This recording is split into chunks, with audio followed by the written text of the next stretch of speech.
Hello, welcome. Let us discuss and understand feed-forward neural network or FNN. In feed-forward neural network, data flows in one direction through the layers from input layer, hidden layer, and then to output layer. The feed-forward neural network is good for simple prediction tasks. For simple tasks, it is fast and resource efficient, and it is not suitable for language or memory related tasks. It has a certain limitations like no memory, can't handle a sequences like sentences or videos. It cannot process the variable input sizes well, not ideal for tasks like chat and translation.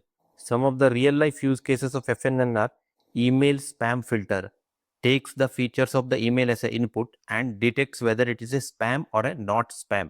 You can also use this FNN for credit card approval. Uses details like income, age, credit history, and provides the output whether it is approved or reject. You can also use it for applications like handwriting recognition, like zip codes on envelopes.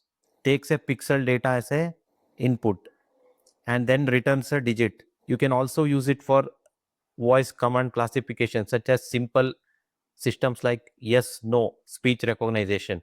You can also use it in basic product recommendations, such as suggesting the items based on few input features like your purchase history or rating. You will find these product recommendations in various online portals such as Amazon or a Flipkart or any online portal.